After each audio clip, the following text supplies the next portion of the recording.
Carlos Padilla había construido su vida de la misma manera que construía muebles, cuidadosamente, metódicamente, con atención a cada detalle. A los 34 años, dirigía un taller de carpintería a medida en un rincón tranquilo de Guadalajara, creando piezas que la gente heredaba de generación en generación. Sus manos, cicatrizadas y callosas por años de trabajo, podían transformar madera bruta en algo hermoso. Esas mismas manos habían sostenido a su hijo, Aarón, por primera vez hacía 7 años, y Carlos supo entonces que nada importaría nunca más. La madre de Aarón, la exesposa de Carlos, Cristina, se había marchado cuando el niño tenía 2 años. Ella quería las luces de la Ciudad de México. Quería algo más de lo que el modesto ingreso de un artesano podía ofrecer. Carlos la dejó ir sin luchar, quedándose con Aarón, conservando la vida que habían construido. Cristina enviaba tarjetas de cumpleaños 2 veces al año si él tenía suerte. Nunca llamaba, nunca visitaba. No importaba. Carlos y Aarón se tenían el uno al otro, y eso era suficiente.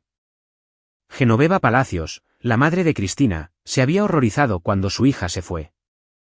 A diferencia de Cristina, Genoveva había visto el valor en Carlos, su firmeza, su devoción por Aarón, la fuerza tranquila que mantenía unida a su pequeña familia. Se había convertido en más que una suegra. Se había convertido en la abuela que Aarón necesitaba, la presencia materna que llenaba el vacío que Cristina había dejado. Todos los martes y jueves, Carlos dejaba a Aarón en casa de Genoveva después de la escuela. Ella le daba de cenar, le ayudaba con la tarea y dejaba que Carlos trabajara hasta tarde en el taller cuando se acumulaban los encargos. El martes comenzó como cualquier otro. Carlos terminó de ensamblar una mesa de comedor para un cliente en Chapala, limpió sus herramientas y cerró el taller a las 6:30.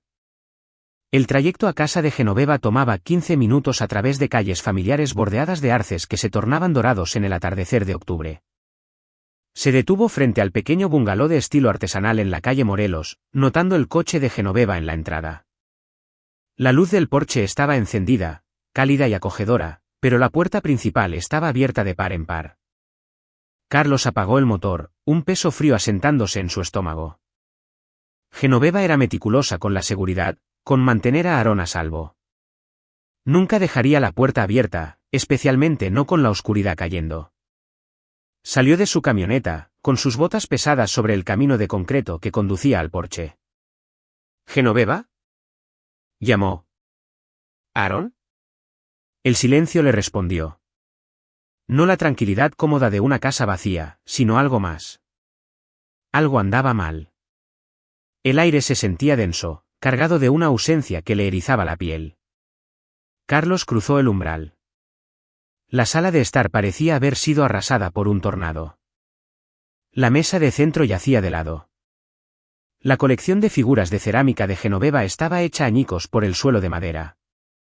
Los cojines del sofá habían sido arrojados a un lado, con el relleno arrancado a trozos. Fotos familiares, incluida la de Carlos y Aarón de la Navidad pasada, yacían esparcidas, con los marcos rotos y el vidrio brillando como hielo. «¡Genoveva!». La voz de Carlos salió más dura ahora, con un filo de miedo que no podía reprimir. «Aarón, ¿dónde estás?». Se movió por la casa, con el corazón golpeándole contra las costillas. La cocina estaba peor. Los cajones habían sido arrancados y volcados, su contenido derramado por el linóleo. Una silla yacía rota cerca de la puerta trasera. Manchas oscuras marcaban el suelo. No quería pensar en lo que podrían ser. Carlos sacó su teléfono con manos temblorosas y marcó el 911. «¿911? ¿Cuál es su emergencia?». «Estoy en el 2847 de la calle Morelos. Han entrado a robar en la casa. Mi hijo estaba aquí con su abuela. No están. El lugar está destruido». Su voz sonaba extraña para sus propios oídos. Demasiado calmada, demasiado controlada. «Señor, ¿está usted dentro de la casa ahora?». «Sí». «Necesito que abandone las instalaciones inmediatamente. Los oficiales están en camino». Carlos la ignoró. Ya se estaba moviendo hacia el pasillo, hacia los dormitorios. «Aarón», gritó. «Aarón, si puedes oírme, respóndeme». El primer dormitorio, el de Genoveva, parecía intacto. El segundo dormitorio, donde Aarón a veces tomaba siestas, había sido saqueado. Juguetes esparcidos por todas partes. La pequeña cama volcada. La puerta del baño al final del pasillo estaba cerrada. Carlos alcanzó la manija, luego se detuvo. Algo primario en su cerebro le gritaba que no la abriera, que esperara a la policía, que diera media vuelta y se alejara.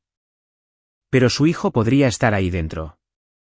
Su hijo podría estar herido, podría necesitarlo. Probó la manija. ¿Cerrada? Señor, la policía está a 3 minutos.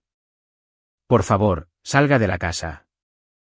La voz de la operadora del 911 sonaba diminuta desde el teléfono, pero Carlos apenas la oía. Dio un paso atrás y pateó la puerta. La vieja madera se astilló alrededor de la cerradura y la puerta se abrió hacia adentro. El baño era pequeño, solo un inodoro, un lavabo y una bañera con la cortina de ducha cerrada. Todo parecía normal excepto por el olor, cobre y algo más, algo dulce e incorrecto que hizo que el estómago de Carlos se revolviera. Alcanzó la cortina de la ducha. El mundo se inclinó. Las rodillas de Carlos cedieron y se sostuvo en el lavabo, su teléfono resonando contra el suelo de baldosas. La voz de la operadora del 911 continuaba, distante y sin sentido. No podía procesar lo que estaba viendo, no podía hacer que su cerebro lo aceptara. Aarón yacía en la bañera, su pequeño cuerpo demasiado quieto, rodeado de agua que se había tornado del color equivocado. Su camiseta de Spider-Man, la que Carlos le había comprado el mes pasado, estaba rota. Sus ojos estaban cerrados. Sus labios estaban azules. Carlos escuchó un sonido, un ruido de animal herido, y se dio cuenta de que provenía de él. Se lanzó hacia adelante, tratando de alcanzar a su hijo, pero sus piernas no funcionaban correctamente. Se derrumbó de rodillas en el suelo del baño, y ahí fue donde la policía lo encontró 3 minutos después. El primer oficial, un joven llamado Felipe Cortés, echó un vistazo a la cara de Carlos y lo supo. Habló por su radio, pidiendo paramédicos, detectives, con voz profesionalmente calmada, aunque sus manos temblaban. El segundo oficial, mayor y de mirada más dura, pasó junto a Carlos hacia el baño. El oficial Cortés ayudó a Carlos a ponerse de pie, lo guió fuera del pasillo, lejos de esa habitación. Señor, necesito que se siente. ¿Hay alguien a quien pueda llamar por usted? Carlos no podía hablar. Su garganta se había cerrado. Sentía el pecho como si alguien le hubiera clavado un hacha. El oficial mayor salió del baño. Su rostro estaba ceniciento a pesar de sus años en la fuerza. Encontró la mirada de Cortés y negó con la cabeza una vez, un gesto agudo y final. Señor, dijo Cortés suavemente, con la mano en el hombro de Carlos. Señor, necesitamos sentarnos. Su hijo ha. Carlos colapsó antes de que terminara la frase. Las siguientes horas pasaron en fragmentos, piezas rotas que la mente de Carlos no podía encajar en nada coherente. Llegaron los paramédicos. Llegaron los detectives. Alguien le dio agua que no pudo beber. Alguien más hizo preguntas que no pudo responder. La casa se llenó de gente con uniformes, gente con cámaras, gente que se movía por el hogar destruido de Genoveva con eficiencia profesional mientras Carlos estaba sentado en los escalones del porche mirando a la nada. La detective Sara Guzmán se presentó. Tenía unos 40 años, con ojos cansados que habían visto demasiado. Se sentó junto a Carlos en los escalones, sin tocarlo, dándole espacio. Señor Padilla, sé que esto es imposible en este momento, pero necesito hacerle algunas preguntas. Carlos asintió sin hablar. ¿Cuándo vio a su hijo por última vez? Esta mañana. Su voz sonaba como grava. Lo dejé en la escuela. Genoveva lo recogió a las 3 como siempre. ¿Y Genoveva Palacios es su suegra? Es suegra. La madre de mi exesposa. Cuando habló por última vez con la señora ¿Palacios? Carlos intentó pensar. Ayer. Llamó para confirmar que recogería a Aarón hoy. ¿Mencionó algo inusual? ¿Alguien molestándola? ¿Algún problema? No, nada.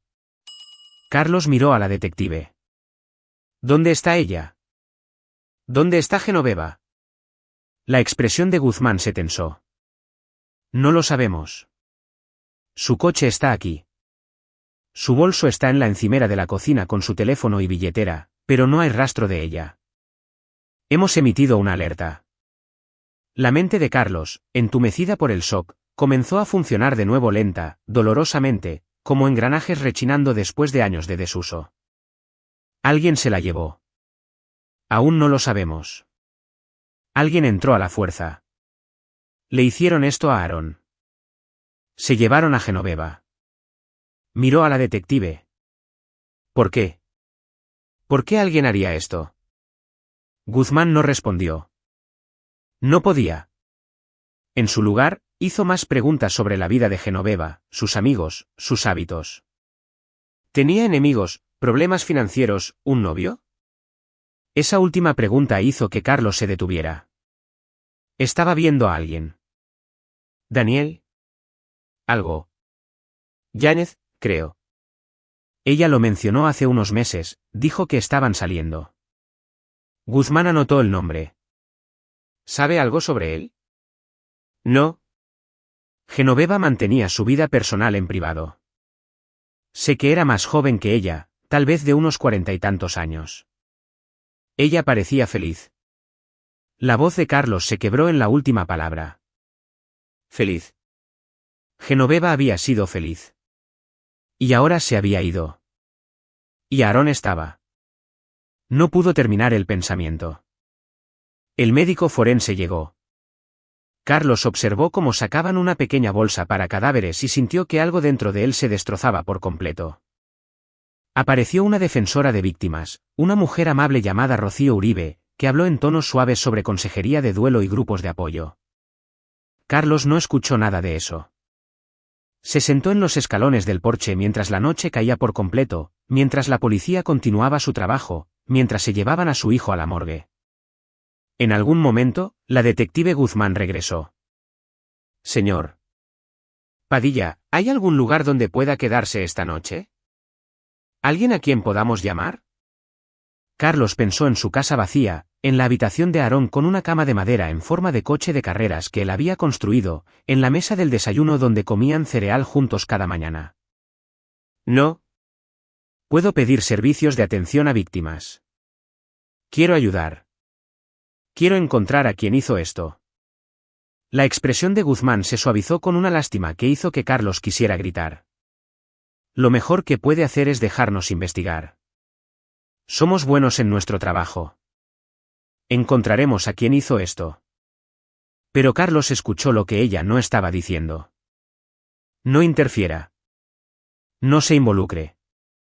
Vaya a casa y llore su duelo y deje que los profesionales se encarguen. Había escuchado variaciones de eso toda su vida. Deje que los expertos se encarguen. Confíe en el sistema. Todo estará bien.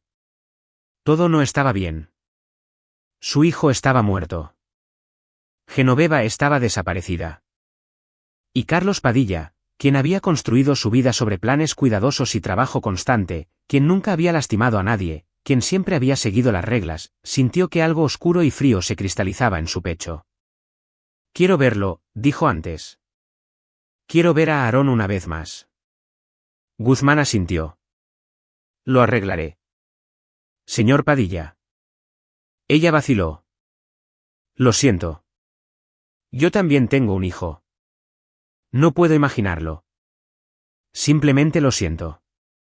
Carlos asintió porque no confiaba en sí mismo para hablar. La detective se fue y él se quedó solo en el porche con el oficial Cortés parado a una distancia respetuosa asegurándose de que no hiciera ninguna estupidez. El aire nocturno olía a hojas de otoño y al escape de los vehículos policiales. En algún lugar del vecindario, un perro ladró. Sonidos normales de una noche normal, excepto que nada volvería a ser normal jamás. Carlos pensó en la risa de Aarón, la forma en que arrugaba la nariz cuando se concentraba en algo. Pensó en enseñarle a su hijo a usar papel de lija el fin de semana pasado. Cuán cuidadosamente había trabajado Aarón para alisar los bordes ásperos de una pequeña caja de madera. Pensó en el futuro que había planeado. Enseñarle el oficio a Aarón. Verlo crecer. Acompañarlo al altar algún día. Todo eso se había ido. Robado por alguien que había irrumpido en la casa de Genoveva y destruido todo lo que Carlos amaba. Se puso de pie, con las piernas firmes ahora, su mente aclarándose. El oficial Cortés lo miró con preocupación. Necesito hacer una llamada telefónica, dijo Carlos. Por supuesto. ¿Necesita privacidad? No. Carlos sacó su teléfono y marcó a su capataz del taller, un hombre confiable llamado Quique Hernández, que había trabajado para él durante 5 años. Quique contestó al segundo timbrazo. Carlos, ¿estás bien? Suenas. Quique, necesito que dirijas el taller por un tiempo. El tiempo que sea necesario. Tendrás total autoridad, acceso total a las cuentas. ¿Qué? Carlos, ¿qué pasó? Aarón está muerto. Decirlo en voz alta lo hizo real de una manera que no lo había sido antes. Alguien lo mató. Necesito tiempo. Silencio al otro lado. Luego la voz de Quique ronca por el shock.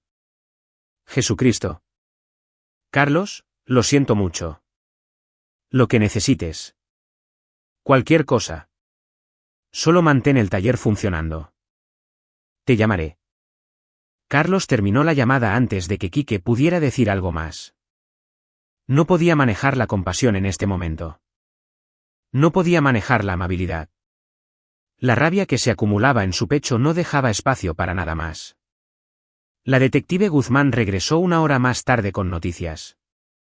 Habían encontrado la dirección de Daniel Yáñez en los contactos del teléfono de Genoveva. 2 oficiales habían ido a su apartamento en el sureste de Guadalajara. Él no estaba allí, pero su coche estaba estacionado afuera, y cuando miraron a través de las ventanas, vieron signos de una partida apresurada. Cajones abiertos, armario vaciado, comida dejada sobre la encimera. Hemos emitido una orden para su arresto, dijo Guzmán. Lo encontraremos. Carlos no dijo nada. Estaba pensando en Daniel Yáñez, este hombre que nunca había conocido, este hombre en el que Genoveva había confiado. Estaba pensando en lo que haría cuando la policía lo encontrara, o mejor aún, lo que haría si él lo encontraba primero.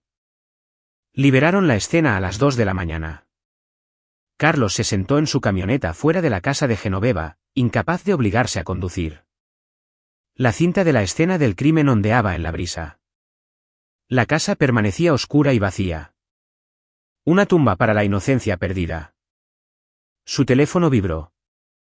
Un mensaje de texto de la detective Guzmán. El informe preliminar del médico forense indica ahogamiento como causa de muerte.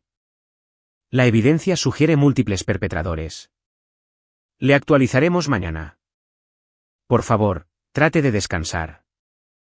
Múltiples perpetradores. Carlos leyó el mensaje 3 veces. Cada palabra grabándose en su memoria. No solo Yáñez. Yáñez y otros habían estado involucrados en el asesinato de su hijo. Arrancó la camioneta y condujo a casa por calles vacías. Su casa estaba exactamente como la había dejado esa mañana. La mochila de Aarón junto a la puerta, los platos del desayuno aún en el fregadero, un juguete de madera a medio terminar en el banco de trabajo del garaje. Evidencia de una vida que ya no existía. Carlos no durmió. Se sentó en la mesa de su cocina, con la foto escolar de Aarón frente a él, y se permitió sentir todo lo que había estado conteniendo. El dolor se estrelló contra él en oleadas, cada una tratando de arrastrarlo hacia el fondo. Pero bajo el dolor, más fría y dura e infinitamente más peligrosa, la rabia cristalizó en un propósito. La policía haría su trabajo. Seguirían procedimientos, recolectarían evidencia, construirían un caso. Trabajarían dentro del sistema, atados por leyes y regulaciones, y derechos constitucionales. Carlos Padilla no estaba atado por ninguna de esas cosas. Había pasado su vida construyendo. Ahora aprendería a destruir. Y cuando encontrara a todos los responsables de la muerte de Aarón, entenderían lo que significaba enfrentar la venganza de un padre. El sol salió sobre Guadalajara, pintando el cielo en tonos de rojo y oro. Carlos lo observó a través de la ventana de su cocina y comenzó un plan. El funeral fue pequeño. Carlos no tenía familia aparte de Aarón, y Cristina no respondió a ningún mensaje sobre la muerte de su hijo. Un puñado de personas del taller asistió y algunos de los amigos de Genoveva a quienes la policía había localizado. Se reunieron bajo un cielo gris en el cementerio Recinto de la Paz y un ministro que nunca había conocido a Aarón dijo palabras sobre el plan de Dios y la paz eterna. Carlos permaneció junto a la tumba, con el rostro tallado en piedra, y no dijo nada. ¿Qué había que decir? Su hijo de 7 años yacía en un ataúd que nunca debería haber sido necesario, asesinado por monstruos que aún estaban ahí fuera en algún lugar. La detective Guzmán asistió, manteniéndose a una distancia respetuosa. Después, se acercó a Carlos mientras los otros dolientes se alejaban. Encontramos a Genoveva Palacios, dijo en voz baja. O más bien lo que quedaba de ella. Las manos de Carlos se cerraron en puños. ¿Dónde? Una zanja de drenaje fuera de la carretera a Tequila a unos 60 kilómetros. Llevaba muerta días, le dispararon 2 veces en el pecho. Guzmán hizo una pausa. Lo siento. Sé que ustedes dos eran cercanos. Genoveva había sido amable con él cuando su propia hija no lo fue. Había amado a Aarón ferozmente, había sido la abuela que todo niño merecía, y alguien la había matado, arrojado su cuerpo como basura. ¿Daniel Yáñez? Preguntó Carlos, inmóvil en el viento. Pero hemos identificado a otros 2 sospechosos.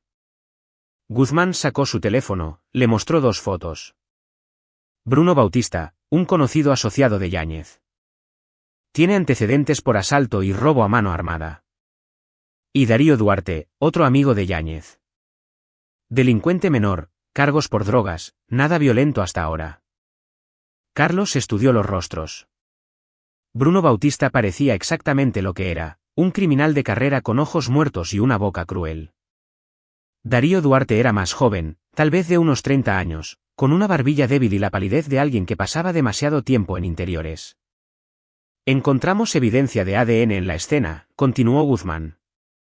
Tanto de Bautista como de Duarte. Tenemos órdenes de arresto para los 3. Es solo cuestión de tiempo. ¿Qué estaban haciendo allí? La voz de Carlos era plana, sin emociones. ¿Por qué la casa de Genoveva? ¿Por qué Aarón? Todavía estamos uniendo las piezas. La cuenta bancaria de Genoveva muestra una actividad inusual. Grandes retiros en los últimos meses. Creemos que tal vez Yáñez la convenció de invertir en algo o tal vez simplemente le estaba robando. Nuestra mejor suposición es que vinieron a limpiar lo que quedaba. Y Genoveva y Aarón estaban allí cuando no deberían haber estado. Tan simple. Tan inútil. Su hijo había muerto porque había estado en el lugar equivocado en el momento equivocado. Porque Genoveva había confiado en el hombre equivocado. Porque 3 pedazos de basura humana habían valorado el dinero por encima de la vida humana. Gracias por decirme, dijo Carlos. Guzmán lo miró cuidadosamente. Señor Padilla, sé lo que está pensando. No deje que nosotros nos encarguemos de esto. Obtendremos justicia para Aarón y Genoveva. Por supuesto, mintió Carlos. La detective no le creyó. Podía verlo en sus ojos, pero no podía arrestarlo por pensamientos. Ella le entregó su tarjeta. Llámeme si necesita algo. Y Carlos, por favor no haga nada de lo que se arrepienta. Carlos tomó la tarjeta y se alejó. No se arrepentiría de lo que estaba a punto de hacer. De lo único que se arrepentiría era de no haber comenzado antes. Esa noche, Carlos se sentó en su taller, rodeado de herramientas que habían construido cosas hermosas. Ahora las estudiaba con ojos diferentes, viendo no lo que podían crear, sino lo que podían destruir. Sacó su computadora portátil y comenzó a investigar. Bruno Bautista tenía un apartamento en Tonalá y una novia llamada Berenice Campos. Darío Duarte vivía con su madre, Carolina Robles, en una casa ruinosa en la colonia El Coli. Daniel Yáñez era un fantasma, pero había dejado un rastro, publicaciones en redes sociales, registros en bares, fotos con amigos. Carlos hizo capturas de pantalla de todo, construyó un archivo sobre cada hombre, sus lugares frecuentados, sus hábitos, sus asociados. La policía tenía recursos, pero Carlos tenía algo más poderoso, la certeza absoluta de que no tenía nada más que perder. Durante la semana siguiente, se ocupó de las sombrías necesidades de la muerte. Limpió la habitación de Aaron, empacando juguetes y ropa con eficiencia mecánica. Sin sentir nada porque sentir algo lo rompería. Se reunió con abogados para liquidar el patrimonio de Genoveva, solo para descubrir que ella le había dejado todo a Aaron. Una amarga ironía que significaba que ahora pasaba a Carlos. Entre los papeles de Genoveva, encontró algo interesante, estados de cuenta bancarios que mostraban que había retirado 800,000 dólares pesos en 3 meses, todo desaparecido, y cartas de Daniel Yáñez, dulce veneno, prometiendo oportunidades de inversión y jubilación anticipada. El bastardo la había estado estafando desde el principio. Carlos también encontró el diario de Genoveva, su letra pulcra llenando páginas con pensamientos sobre su vida, sus lamentos sobre Cristina, su alegría de ser la abuela de Aaron, y en la última página, fechada el día antes de morir. Daniel llamó 3 veces hoy preguntando por el dinero otra vez. Se está volviendo agresivo. Le dije que no tengo nada más que dar. Dijo que vendría mañana para discutir nuestra situación. Estoy preocupada. Tal vez debería llamar a Carlos. Pero ella no había llamado. Y ahora estaba muerta y Aaron estaba muerto y Daniel Yáñez y sus amigos estaban ahí fuera en algún lugar probablemente riéndose de lo fácil que había sido. Carlos cerró el diario cuidadosamente y lo agregó a sus archivos. ¿Evidencia? Prueba. No para la policía. Ellos tenían su evidencia. Esto era para que él recordara por qué estaba haciendo lo que estaba a punto de hacer. Volvió a su investigación, expandiendo su búsqueda. Bruno Bautista trabajaba ocasionalmente como portero en un bar de mala muerte llamado Mentiras. Darío Duarte no trabajaba en absoluto, viviendo de los cheques de discapacidad de su madre y vendiendo drogas por un lado. Y Daniel Yáñez tenía un patrón. Había estafado al menos a otras 2 mujeres antes de Genoveva, dejándolas financieramente arruinadas, pero vivas. Genoveva había sido diferente. Tal vez había amenazado con ir a la policía. Tal vez se defendió. Cualquiera que fuera la razón, Yáñez había escalado de estafador a asesino, y trajo a sus amigos para ayudar. Carlos pensó en la investigación policial, en el lento rechinar de la justicia, arresto, juicio, apelaciones, años en prisión donde estos hombres tendrían 3 comidas al día y televisión por cable mientras Aaron yacía en la tierra. No, eso no era justicia. Eso no era suficiente. Se reclinó en su silla, mirando las caras en la pantalla de su computadora portátil. 3 hombres que destruyeron su vida. 3 hombres que pagarían de maneras que el sistema legal nunca imaginó. Carlos Padilla había construido su vida creando belleza a partir de materias primas. Ahora construiría algo más. Una trampa tan cuidadosamente construida que sus enemigos no la verían hasta que se cerrara de golpe a su alrededor. Y cuando lo hiciera, sabrían exactamente por qué estaban sufriendo, entenderían que cada momento de dolor era ganado. Abrió un nuevo documento y comenzó a escribir. No un plan exactamente, todavía no, sino el marco de uno, los cimientos sobre los cuales construiría su destrucción. Fuera de su taller, Guadalajara se asentaba en la noche. Dentro, un artesano comenzaba su proyecto más importante, uno que llevaría a cabo hasta su finalización, sin importar el costo. Porque algunas cosas, una vez rotas, nunca podrían arreglarse. Pero podían ser vengadas. 2 semanas después del funeral de Aaron, Carlos recibió la noticia de que Bruno Bautista había sido arrestado en Tijuana. Lo habían detenido por una luz trasera rota y cuando el oficial verificó su identificación, apareció la orden de Jalisco. Bautista estaba siendo extraditado, enfrentaría juicio por asesinato. 1 menos, faltan 2. Carlos debería haber sentido satisfacción, pero no sentía nada. El sistema había hecho su trabajo con Bautista, pero los otros seguían libres.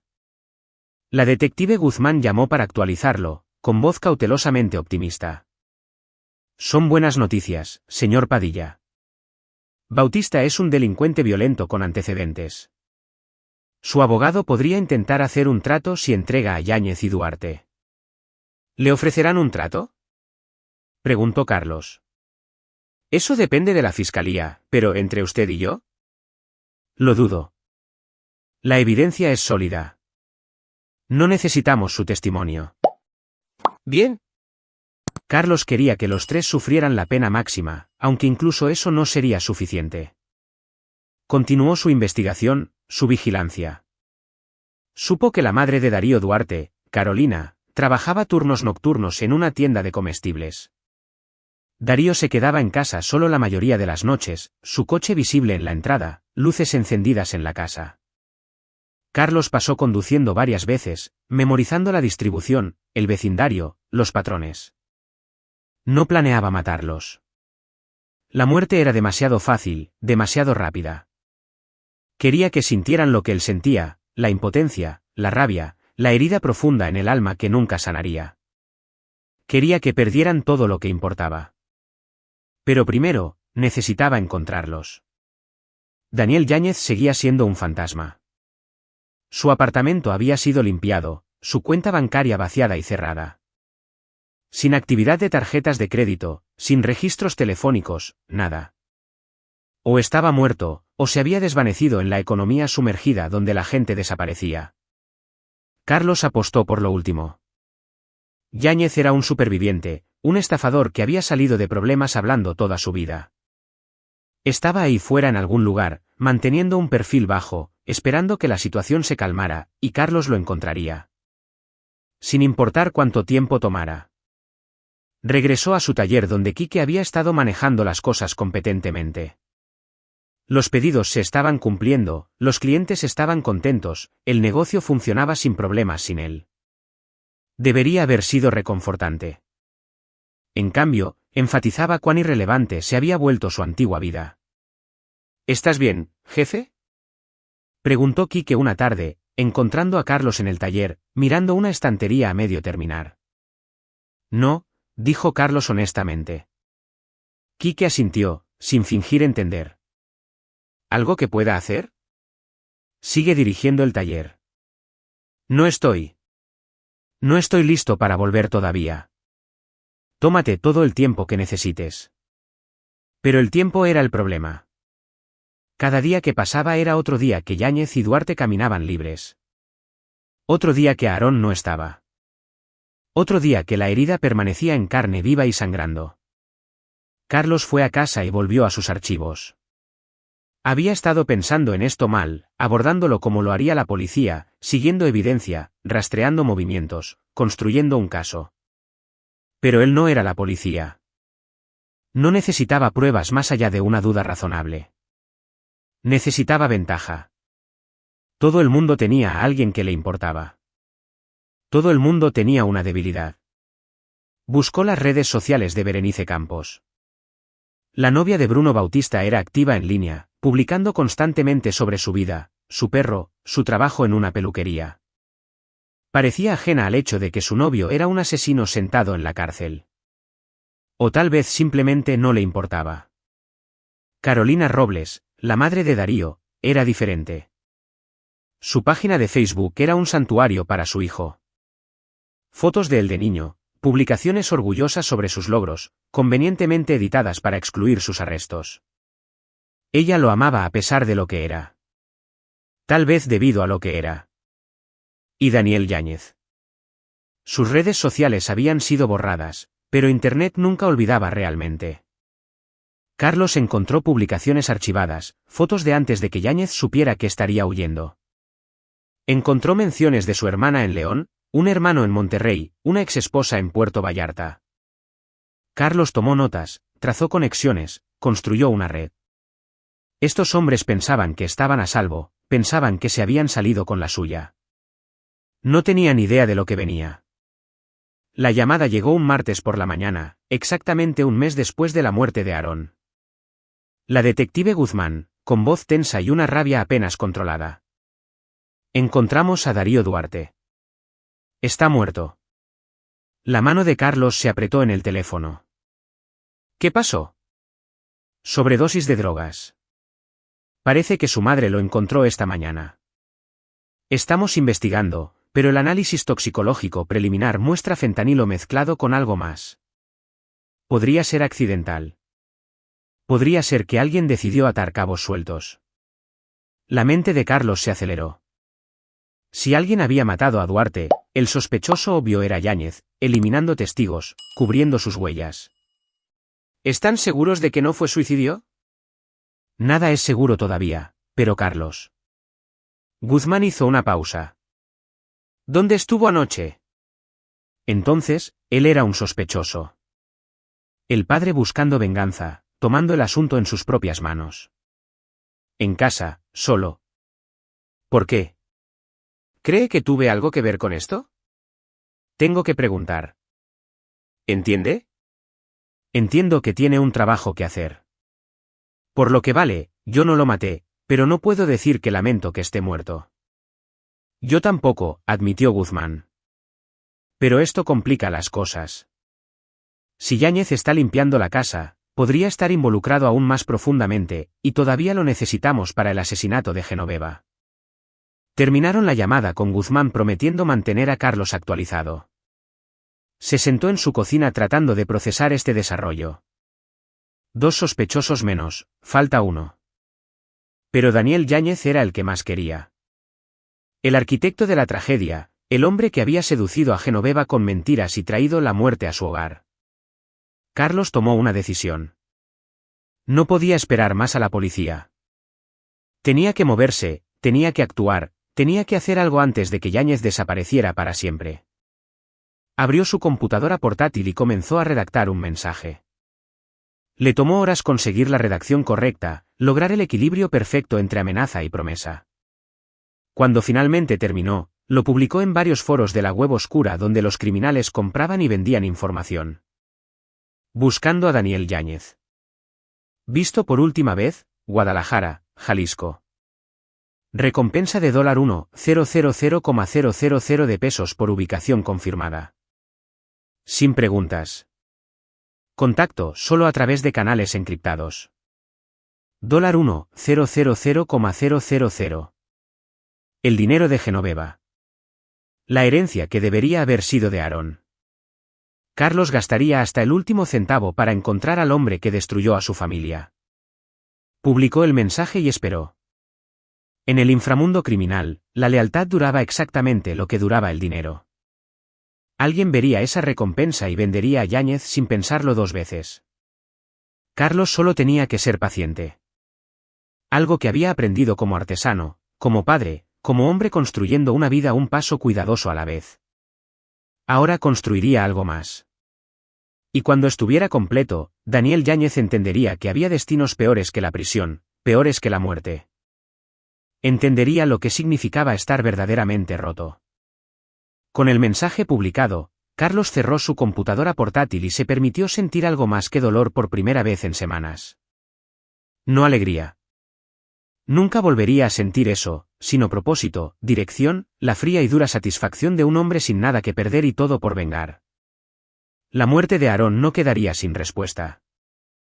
El asesinato de Genoveva no sería olvidado, y el tiempo de Daniel Yáñez se estaba acabando. La respuesta llegó más rápido de lo que Carlos esperaba. 3 días después de publicar su mensaje, recibió un correo electrónico encriptado a través del foro de la web oscura. El remitente se identificó solo como intermediario de información y afirmó saber dónde se escondía Daniel Yáñez. Tu hombre está en Durango trabajando bajo el nombre de Daniel Young en una obra, viviendo en un motel de estadía prolongada en el Paseo del Río. Tengo fotos. Transfiere. 500. 000.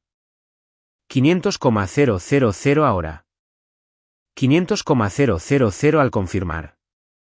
Incluye tu método de contacto. Carlos miró el mensaje, su ritmo cardíaco acelerándose por primera vez en semanas. Podría ser una estafa. Probablemente era una estafa, pero tenía que seguirla. Había sido sincero con la detective Guzmán. No había matado a Darío Duarte, pero no iba a dejar que la policía se encargara de Daniel Yáñez. Configuró una billetera de criptomonedas segura y transfirió $500,000. En una hora, el intermediario de información envió fotos, tomas de vigilancia ligeramente granulosas de un hombre que coincidía con la descripción de Yáñez, entrando y saliendo de un motel, trabajando en una obra, comprando comestibles en una tienda de conveniencia. Las marcas de tiempo eran de ayer. Carlos estudió las fotos. El hombre se había dejado crecer la barba y cortado el pelo más corto, pero la cara era la misma. Daniel Yáñez, vivo y bien y trabajando en un empleo legítimo mientras Aarón y Genoveva yacían en sus tumbas. La rabia, candente y purificadora, inundó a Carlos. Quería conducir a Durango ahora mismo, encontrar a Yáñez y matarlo a golpes con sus propias manos. Pero eso era la emoción hablando, no la estrategia. Se obligó a respirar, a pensar, a planificar. Llamó a Quique. Necesito hacer un viaje. Una semana, tal vez más. ¿Estás seguro de que es una buena idea? Has pasado por un infierno, hombre. Estoy seguro. Solo mantén las cosas funcionando. Carlos empacó una bolsa, ropa, herramientas, efectivo. Vació la cuenta bancaria de Genoveva, retirando la herencia restante en cheques de caja. Si esto salía mal, si terminaba en prisión, quería asegurarse de que Quique obtuviera el taller, que la tumba de Aarón fuera mantenida. Escribió instrucciones, las selló en un sobre, las dejó con su abogado. Luego condujo hacia el norte hacia Durango. 6 horas a través de las montañas de la Sierra Madre. 6 horas para pensar en lo que iba a hacer. Aún no tenía un plan detallado, pero conocía el final del juego. Daniel Yáñez sufriría. Perdería todo tal como Carlos lo había hecho. Y luego, cuando no le quedara nada, cuando entendiera lo que significaba estar completamente roto, Carlos decidiría si vivía o moría. El viaje pasó borroso. Carlos se detuvo solo para gasolina y café, su mente agitando escenarios, posibilidades, enfoques. Para cuando llegó a Durango, la noche había caído y un plan había comenzado a formarse. Se registró en un motel diferente al que Yáñez estaba usando, pagó en efectivo, se registró bajo un nombre falso. Luego condujo pasando la dirección que el intermediario de información había proporcionado, un motel de estadía prolongada en decadencia en el Paseo del Río, exactamente como se describía. El coche de Yáñez, o al menos el coche que el intermediario afirmaba que era suyo, estaba en el estacionamiento. Carlos estacionó calle abajo y se acomodó para vigilar. Pasaron las horas. A las 11 de la noche, un hombre salió de una de las habitaciones y caminó hacia el coche. Incluso bajo la tenue luz de la calle, Carlos lo reconoció.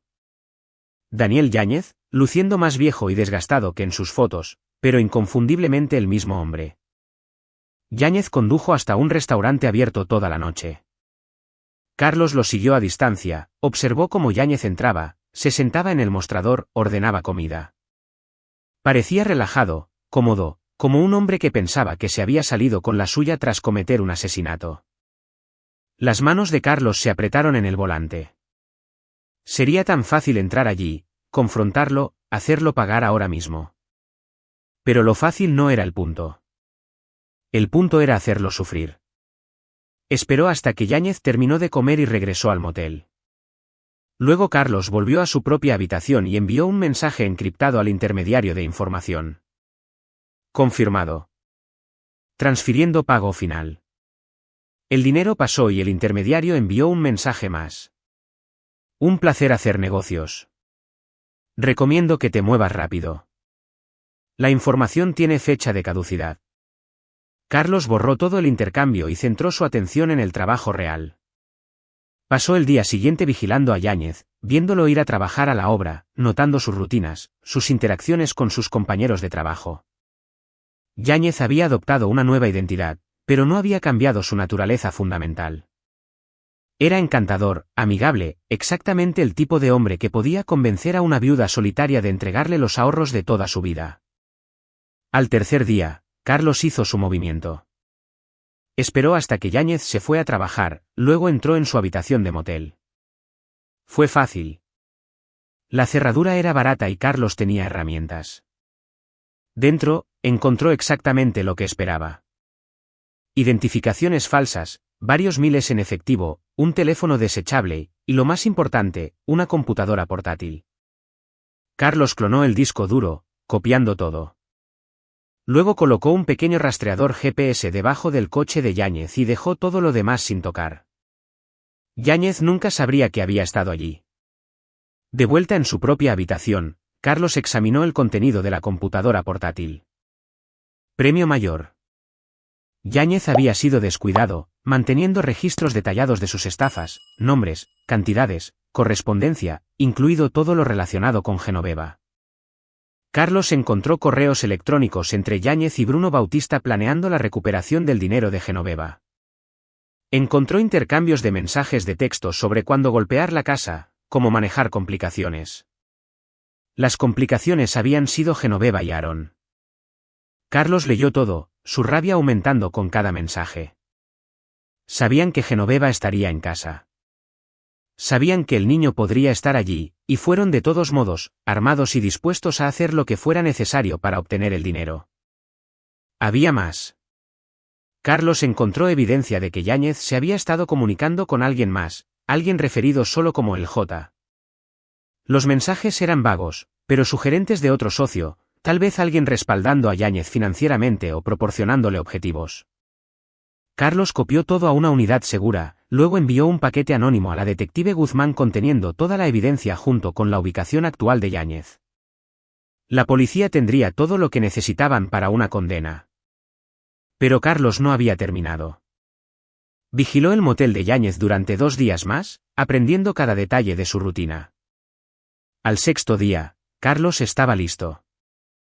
Siguió a Yáñez a un bar después del trabajo, un antro llamado Cantina de Don Lalo, donde los trabajadores de la construcción iban a beber cerveza barata y jugar billar. Yáñez se sentó solo en la barra, bebiendo un whisky, pareciendo solo otro trabajador relajándose después de un largo día. Carlos se sentó a 3 taburetes de distancia y pidió una cerveza. No miró a Yáñez, no lo reconoció, solo bebió lentamente y esperó. Después de 20 minutos, sonó el teléfono de Yáñez. Contestó, con voz baja y tensa. Te dije que no me llamarás. No, todavía no lo tengo. Mira, estoy trabajando en ello, ¿de acuerdo? Estas cosas llevan tiempo. Terminó la llamada, claramente agitado. Carlos hizo una señal al camarero. Otra ronda para mi amigo de allá abajo, dijo, señalando a Yáñez. Parece que le vendría bien. Yáñez miró, sorprendido. Carlos sonrió, amigable, abierto, la sonrisa de un extraño ofreciendo amabilidad. Gracias, hombre, dijo Yáñez. Día difícil. Te entiendo. Carlos levantó su cerveza por días mejores. Bebieron, hablaron.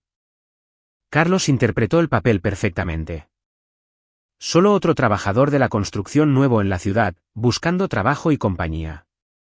Yáñez se relajó, sin ver amenaza alguna.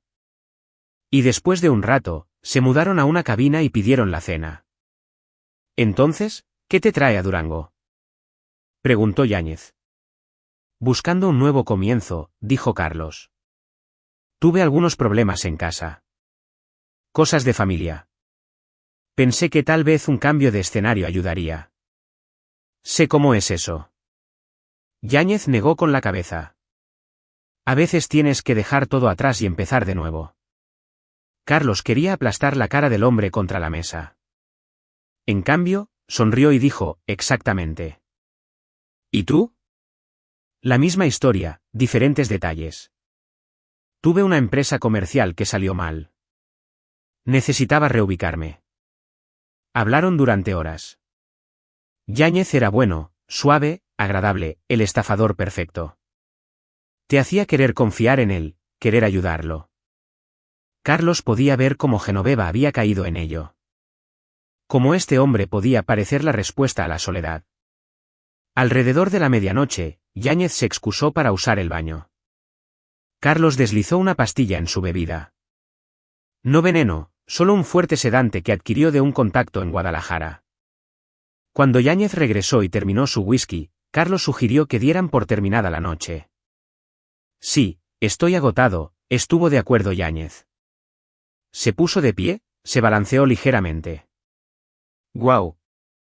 Supongo que ese último trago pegó más fuerte de lo que pensaba. ¿Estás bien para conducir? Preguntó Carlos, todo preocupación. Estaré bien. Solo necesito un poco de aire. Carlos lo ayudó a salir. El estacionamiento estaba casi vacío. Yáñez tropezó hacia su coche y Carlos lo atrapó mientras colapsaba. Tranquilo, amigo. Déjame ayudarte. Cargó a Yáñez en el asiento del pasajero del propio coche de Yáñez, luego condujo a una ubicación que había explorado antes, un almacén abandonado en las afueras de la ciudad.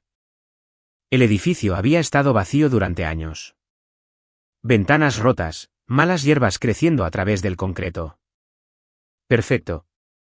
Carlos llevó al inconsciente Yáñez adentro y lo sujetó con precintos de plástico a una silla en medio del espacio vacío. Luego esperó a que el hombre despertara. Una hora después, Yáñez se movió. Sus ojos se abrieron desenfocados, luego se agudizaron con pánico al darse cuenta de que no podía moverse. ¿Qué demonios? ¿Qué es esto? Carlos salió de las sombras. Hola, Daniel. Yáñez lo miró fijamente, la confusión convirtiéndose en reconocimiento y luego en terror. Tú. Tú eres Carlos Padilla. Creo que conocías a mi suegra. Genoveva Palacios. Todo el color se drenó de la cara de Yáñez. Escucha, hombre. No sé qué crees que pasó, pero sé exactamente lo que pasó. Estafaste a Genoveva quitándole $800,000 cuando no tenía nada más que dar. Tú y tus amigos irrumpieron en su casa para tomar lo que le quedaba. Mi hijo estaba allí. Los mataste a ambos. No. No, eso no es. Yo no maté a nadie. Esos fueron Bautista y Duarte. Se volvieron locos. Yo ni siquiera estaba allí. Carlos sacó su teléfono, reprodujo una grabación de los archivos de la computadora portátil. La voz de Yáñez. Genoveva estará en casa alrededor de las 3. El niño podría estar allí también. No dejen testigos. La cara de Yáñez se desmoronó. Por favor. Por favor. Te contaré todo. Testificaré. Solo no. ¿No? ¿Qué? ¿No te mate? Carlos se agachó frente a la silla. No te voy a matar, Daniel. Eso sería demasiado fácil, pero voy a hacerte entender lo que me quitaste. Sacó un par de alicates. Me gano la vida construyendo cosas, Daniel. Muebles, piezas mayormente hermosas que la gente atesora. ¿Sabes lo que se necesita para construir algo hermoso? Paciencia, precisión, cuidado. Carlos dejó que Yáñez viera los alicates. ¿Sabes lo que se necesita para destruir algo? Mucho menos.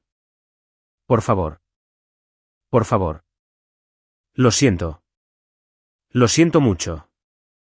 ¿Sientes que mi hijo esté muerto o sientes que te hayan atrapado? Yáñez estaba llorando ahora, los mocos corriendo por su cara. Ambas cosas. Nunca quise que nadie muriera. Se suponía que solo sería un robo. Carlos no sintió nada. Ni satisfacción, ni ira, solo un propósito frío.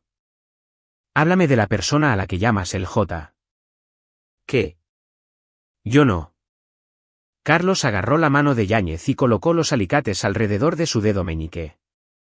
Háblame de el J o empiezo a quitar piezas. Está bien. Está bien. El J es. Él es el tipo que prepara las estafas. Encuentra a las víctimas, me da la información, se lleva una parte de las ganancias. No sé su nombre real. Lo juro. ¿Cómo lo contactas? Mensajes encriptados a través de una aplicación. Puedo mostrarte. Carlos soltó el dedo de Yáñez y dio un paso atrás. Muéstrame. Con manos temblorosas, Yáñez dirigió a Carlos a la aplicación de mensajería en su teléfono. El historial de conversaciones era escaso. Horarios de reuniones, información de objetivos, transferencias de dinero. Pero había una dirección en Guadalajara, un lugar donde Yáñez se había reunido con el J varias veces. Carlos la memorizó. Luego miró a Daniel Yáñez, esta criatura patética que había matado a un niño por dinero, y tomó una decisión. La policía sabe dónde estás. Les envié todo. Toda la evidencia de tu computadora portátil, tu ubicación, todo. Probablemente estén en camino ahora mismo. Los ojos de Yáñez se abrieron de par en par. ¿Llamaste a la policía? Quiero que enfrentes un juicio. Quiero que pases el resto de tu vida en prisión sabiendo que cada día es porque mataste a mi hijo. Carlos se inclinó cerca. Y cada noche cuando te acuestes en tu celda, recordarás este momento. Recordarás que podría haberte matado, podría haber terminado con esto, pero elegí dejarte vivir porque vivir con lo que hiciste es un castigo peor que cualquier cosa que pudiera hacerte. Cortó los precintos y caminó hacia la puerta. Espera, llamó Yáñez. ¿Simplemente me vas a dejar aquí? Tu coche está afuera. La policía está a tal vez 20 minutos. Puedes correr si quieres. Pero tengo tu foto, tu identidad real, tus identidades falsas, y $1,000,000 que dicen que alguien te encontrará de nuevo. Así que corre, Daniel. Mira qué tan lejos llegas. Carlos lo dejó allí y condujo de regreso a su motel.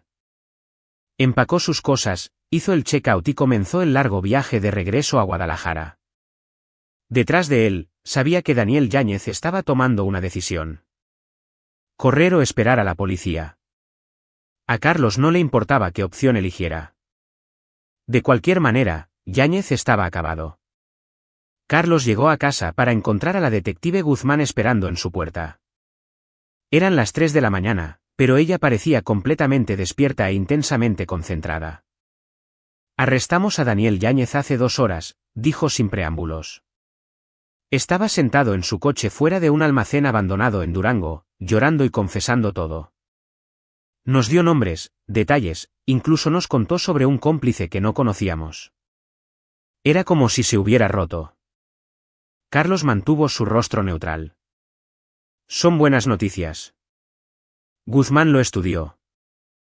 No sabría nada sobre eso, ¿verdad? ¿No estuvo cerca de Durango recientemente? Hice un viaje por la costa. Necesitaba despejar mi mente. ¿Por qué? Porque Yáñez sigue mencionándolo. Dice que usted lo encontró. Dice que lo dejó vivir. No tiene mucho sentido. El duelo hace cosas extrañas a la gente, dijo Carlos uniformemente. Guzmán guardó silencio por un momento. Luego dijo, no puedo probar que hizo nada. Y honestamente, no quiero hacerlo. Yáñez merecía lo que obtuvo. Pero Carlos, tenga cuidado. Odiaría verlo tirar su vida por venganza. No estoy tirando nada. Estoy reconstruyendo. ¿Y usted? Ella lo miró con esos ojos cansados y conocedores. Porque desde donde estoy parada, parece un hombre que está al borde de algo peligroso. Carlos sostuvo su mirada. Estoy al borde de la justicia, detective, y no voy a disculparme por eso. Guzmán suspiró. Me parece justo. Por lo que vale, tenemos a Yáñez con pruebas contundentes. Entre su confesión y la evidencia que usted proporcionó anónimamente, nunca verá el exterior de una celda de prisión de nuevo. Lo mismo para Bautista. Obtuvo su justicia. ¿La obtuve? Preguntó Carlos suavemente. ¿Traerá una sentencia de prisión a Aarón de vuelta? ¿Le dará a Genoveva otro día de vida? ¿Deshará algo de lo que hicieron? No, pero es todo lo que tenemos.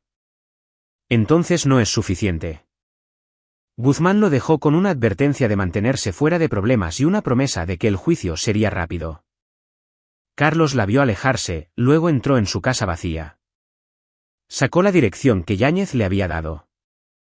La ubicación donde el J operaba, un almacén en el noroeste de Guadalajara registrado a nombre de una empresa fantasma. Carlos buscó el nombre de la empresa en los registros comerciales y encontró una red de conexiones que llevaban a un hombre de negocios legítimo llamado Jorge Villalobos. Jorge Villalobos. Carlos lo investigó, encontrando a un hombre de unos 50 años que poseía varias propiedades alrededor de Guadalajara, que donaba a la caridad, que aparecía en las páginas de Sociedad, y que aparentemente dirigía una operación de estafas por un lado, preparando a las víctimas para estafadores como Daniel Yáñez. Carlos se había preguntado cómo Yáñez había sabido que Genoveva tenía dinero, había sabido que era vulnerable. Ahora lo entendía. Villalobos identificaba objetivos y vendía la información. Él era el arquitecto y hombres como Yáñez eran solo las herramientas. Lo que significaba que Villalobos tenía responsabilidad por la muerte de Aarón tanto como los hombres que habían estado allí. Carlos hizo un nuevo plan. Este tomaría más tiempo, requeriría más preparación. Pero tenía tiempo ahora. Las amenazas inmediatas estaban neutralizadas. Ahora podía concentrarse en el panorama general, en el hombre que había puesto toda la tragedia en movimiento. Jorge Villalobos no lo sabía aún, pero su vida cómoda estaba a punto de desmoronarse. Carlos pasó 2 semanas reconstruyendo su vida normal, o al menos la apariencia de ella. Regresó al trabajo en el taller, se lanzó a proyectos, actuó como un hombre sanando lentamente de la tragedia. Quique y los otros trabajadores le dieron espacio, tratándolo con gentileza, lo cual Carlos apreciaba incluso cuando le hacía querer gritar. Por la noche, investigaba a Jorge Villalobos. El hombre era cuidadoso, aislado por capas de negocios legítimos y negación plausible. Nunca contactaba directamente a los estafadores, nunca manejaba el dinero, nunca dejaba un rastro de papel que lo conectara a sus crímenes. Pero había cometido un error. La computadora portátil de Yáñez contenía registros de sus reuniones, incluidas fotos que Yáñez había tomado como seguro. La cara de Villalobos era claramente visible en varias tomas, y los metadatos mostraban que habían sido tomadas en la dirección del almacén. No era suficiente para la policía, circunstancial en el mejor de los casos, pero era suficiente para Carlos. Comenzó a vigilar a Villalobos, aprendiendo sus patrones. El hombre mantenía una rutina estricta. Desayuno en una cafetería del centro, trabajo de oficina hasta las 5, cena en restaurantes caros, a casa a las 10. Los fines de semana, jugaba golf en un club campestre o asistía a eventos de caridad con su esposa, una mujer de aspecto plástico llamada Cristina Guerrero de Villalobos. Villalobos tenía 2 hijos, ambos adultos viviendo fuera del estado. Tenía riqueza, respeto, una vida cuidadosamente construida, y lo había construido todo sobre la miseria de personas como Genoveva. Carlos decidió que Jorge Villalobos necesitaba perder todo tal como él lo había hecho. Pero tenía que hacerse con cuidado, metódicamente, de una manera que pareciera consecuencias naturales alcanzando a un hombre culpable. Comenzó creando un rastro digital. Usando habilidades que había aprendido de contactos de la web oscura, Carlos creó cuentas y personas falsas. Publicó mensajes crípticos en foros que Villalobos frecuentaba, pistas sobre un documental que se estaba haciendo sobre estafadores de Guadalajara, menciones de fuentes anónimas con evidencia explosiva. En cuestión de días, el comportamiento de Villalobos cambió. Se volvió paranoico, comenzó a mirar por encima del hombro, cometió errores. Carlos observó con fría satisfacción cómo la vida cómoda del hombre comenzaba a desarrollar grietas. A continuación, Carlos envió un paquete anónimo al Semanario de Negocios de Guadalajara. Fotos de Villalobos reuniéndose con criminales conocidos. Registros de irregularidades financieras de la empresa fantasma. Nada definitivo, pero suficiente para plantear preguntas. El artículo salió 2 semanas después. Empresarios locales vinculados a red de fraude. Era especulativo, cuidadosamente redactado para evitar demandas, pero dañino de todos modos. Los socios comerciales de Villalobos comenzaron a distanciarse. Las juntas de caridad eliminaron silenciosamente su nombre de sus listas. Su esposa comenzó a hacer preguntas incómodas. Carlos vio todo desarrollarse y no sintió nada. Ni satisfacción, ni alegría, solo la sombría determinación de llevarlo hasta el final. Luego hizo su movimiento final. Contactó a la detective Guzmán con otra pista anónima, proporcionándole todo lo que tenía sobre Villalobos. Las fotos de la computadora portátil, las conexiones de la empresa fantasma, el testimonio de una de las víctimas anteriores de Yáñez a quien Carlos había localizado y convencido de presentarse. Guzmán se mostró escéptica al principio, pero hizo el seguimiento. Y una vez que comenzó a tirar del hilo, toda la operación se deshizo.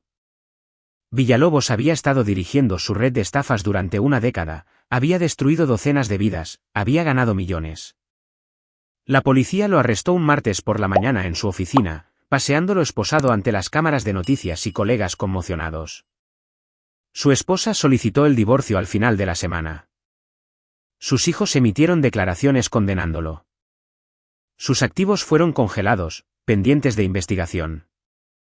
Jorge Villalobos, quien había construido un imperio sobre el sufrimiento de otras personas, perdió todo en cuestión de días.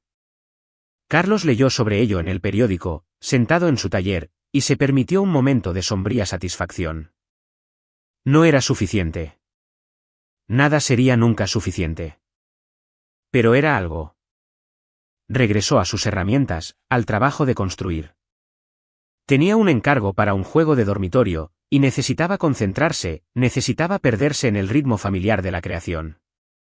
Pero tarde en la noche, cuando el taller estaba vacío y en silencio, Carlos se paraba en su banco de trabajo y recordaba a Aarón, recordaba enseñarle a lijar madera, recordaba la concentración y el orgullo de su hijo, recordaba el futuro que nunca tendrían. Y recordaba que había hecho pagar a los responsables. No todos estaban en prisión. No todos habían obtenido lo que merecían, pero habían sufrido. Habían perdido. Y llevarían ese peso por el resto de sus vidas. Así como Carlos llevaría el peso de la ausencia de Aarón, la diferencia era que la carga de Carlos nacía del amor, la de ellos nacía de la culpa, y eso, pensó Carlos, era su propio tipo de justicia. 6 meses después de la muerte de Aarón, Carlos se sentó en una sala del tribunal y vio a Daniel Yáñez recibir 5 cadenas perpetuas consecutivas por asesinato, secuestro y fraude. Bruno Bautista recibió lo mismo. Jorge Villalobos recibió 30 años por su papel en la organización de la empresa criminal. El juez habló sobre la justicia siendo servida, sobre enviar un mensaje, sobre proteger a la sociedad de los depredadores. Carlos escuchó y se sintió vacío. Fuera del tribunal, la detective Guzmán lo encontró en los escalones. ¿Cómo lo estás llevando?, preguntó ella. Sigo aquí, dijo Carlos, que era la respuesta más honesta que podía dar. El fiscal quería que le agradeciera por la evidencia que proporcionó. Anónimamente, por supuesto. Guzmán le dio una mirada cómplice. Hizo la diferencia en el caso Villalobos. Carlos no dijo nada. Obtuvo su justicia, continuó Guzmán. Todos ellos se van por mucho tiempo. ¿Puede seguir adelante ahora? ¿Puedo? Carlos la miró. Porque mi hijo todavía está muerto. Genoveva todavía está muerta. Y ninguna cantidad de justicia cambia eso. No, estuvo de acuerdo Guzmán en voz baja. No lo hace. Pero tal vez ayude a saber que no pueden lastimar a nadie más. Tal vez. Carlos no estaba seguro. Asintió a Guzmán y se alejó de regreso a su camioneta, de regreso a su taller, de regreso a la vida que estaba reconstruyendo lentamente desde las ruinas. Durante los siguientes meses, Carlos comenzó a sanar, o al menos a adaptarse. El dolor nunca se fue, pero se volvió manejable, un dolor constante en lugar de una herida aguda. Se lanzó al trabajo, aceptó encargos más grandes, expandió el taller. Comenzó un fondo de becas en nombre de Aarón para niños interesados en aprender carpintería. Salió ocasionalmente, aunque nada serio. No podía imaginar amar a alguien de nuevo. No podía imaginar confiar a alguien esa vulnerabilidad. La parte de él que había sido capaz de ese tipo de apertura había muerto con Aarón. Pero no solo estaba sobreviviendo. Estaba construyendo de nuevo, creando de nuevo. Y a veces, tarde en la noche en su taller, sentía algo casi como paz. Un año después de la muerte de Aarón, Carlos recibió una carta. Era de Daniel Yáñez, escribiendo desde prisión. Casi la tiró sin leer, pero la curiosidad pudo más. Señor Padilla. Sé que no tiene ninguna razón para leer esto y menos razón para creerme, pero necesito decirlo de todos modos. Lo siento. Lo siento por lo que le hice a su hijo, a Genoveva, a usted. Lo siento por el dolor que causé. Fui un cobarde y un ladrón. Y me dije a mí mismo que eso me hacía inteligente. Pero todo lo que me hizo fue un monstruo. Pienso en Aarón todos los días. Sueño con él. Me despierto en mi celda y por un momento olvido dónde estoy. Y luego recuerdo lo que hice y tengo que vivir con ello todo de nuevo. Tenía razón esa noche en el almacén. Vivir con esto es peor que morir. Cada día es un castigo. Cada día me despierto sabiendo que destruí la vida de un niño inocente por dinero y merezco cada segundo de ello. No espero perdón. No lo merezco. Solo quería que supiera que tenía razón. Estoy sufriendo y sufriré cada día por el resto de mi vida. Lo siento. Daniel Yáñez. Carlos leyó la carta 2 veces, luego la echó a la estufa de leña y la vio arder. Yáñez quería absolución, quería que Carlos reconociera su sufrimiento y de alguna manera lo validara. Pero Carlos no sentía nada por el hombre. Ni odio, ni satisfacción, solo vacío. Volvió al trabajo en la pieza que estaba construyendo, una mecedora encargada por una nueva madre para el primer bebé de su hija. Era un trabajo delicado que requería precisión y cuidado. El tipo de trabajo que exigía que estuviera presente, enfocado, incapaz de pensar en otra cosa. Y durante unas horas, eso fue suficiente. 2 años después de la muerte de Aarón, Carlos estaba terminando en el taller cuando Quique se le acercó. Jefe, hay alguien aquí para verlo. Dice que es personal. Carlos levantó la vista para ver a una mujer de unos 30 años, vestida profesionalmente, sosteniendo una carpeta. Se presentó como Abigail Huerta, una abogada. Represento a las familias de otras 3 víctimas de la operación de Jorge Villalobos, explicó. Estamos presentando una demanda civil contra su patrimonio y nos gustaría que se uniera a nosotros como demandante. El patrimonio de Genoveva Palacios específicamente. Carlos consideró. Villalobos ya está en prisión. ¿Cuál es el punto? El punto es la restitución. Sus activos son sustanciales incluso después de los honorarios legales. Si ganamos, el dinero se distribuiría entre sus víctimas. O en el caso de Genoveva, su heredero. Miró a Carlos. Usted, señor Padilla. No quiero su dinero. Entonces dónelo a una causa que le importe. Pero no deje que se quede con la riqueza que construyó sobre el sufrimiento de su familia. Carlos lo pensó. Pensó en el fondo de becas de Aarón. En otras familias que habían sido destruidas por hombres como Villalobos y Yáñez. Está bien, me uniré a su demanda. El caso tomó otro año, pero ganaron. Carlos recibió $4,000,000 de pesos en restitución. Dinero de sangre, pensó, pero dinero que podía usar para el bien. Expandió el fondo de becas de Aarón, donó a organizaciones benéficas para niños, estableció un programa de subvenciones para padres solteros que intentaban llegar a fin de mes. Y lentamente, muy lentamente, comenzó a sentir que estaba haciendo algo más que solo sobrevivir. Estaba viviendo de nuevo, construyendo de nuevo, creando algo positivo de la tragedia. 3 años después de la muerte de Aarón, Carlos estaba trabajando tarde cuando sonó su teléfono. La detective Guzmán llamando desde un número que no había visto en meses. Carlos, pensé que querría saber. La muerte de Darío Duarte ha sido declarada homicidio. Encontramos evidencia de que Daniel Yáñez lo organizó desde dentro de la prisión. Pagó a alguien para que pareciera una sobredosis. Carlos no se sorprendió. ¿Yáñez enfrentará cargos? Ya lo ha hecho. Acaba de recibir otra cadena perpetua. Nunca saldrá ahora.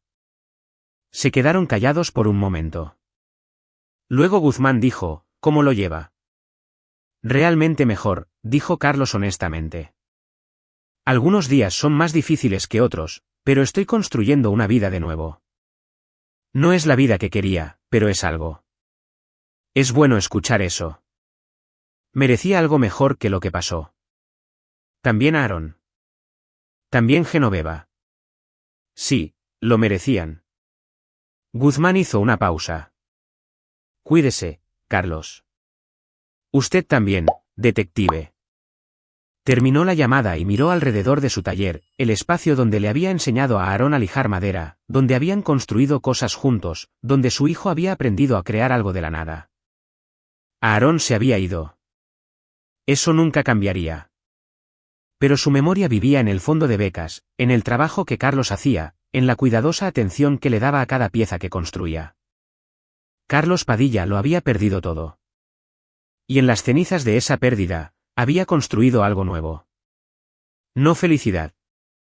No estaba seguro de que volvería a sentir eso, sino propósito, significado, una vida que honraba al hijo que había amado más que a nada. Se volvió hacia su banco de trabajo y recogió sus herramientas. Siempre había más por construir, siempre algo por crear. Y en el acto de la creación, encontró una especie de paz. Afuera, la noche caía sobre Guadalajara. Dentro de su taller, Carlos trabajaba a la luz de una lámpara, sus manos firmes, su corazón cicatrizado, pero aún latiendo, aún aquí, aún construyendo, aún recordando. Y eso, pensó, era suficiente. Y ahí lo tienen. Otra historia llega a su fin. ¿Qué les pareció? Me encantaría escuchar sus pensamientos en los comentarios a continuación. Si disfrutaron de esta historia, consideren unirse a nuestra comunidad suscribiéndose. Significa mucho para nosotros. Para más historias como esta, echen un vistazo a los vídeos recomendados en pantalla, y nos vemos.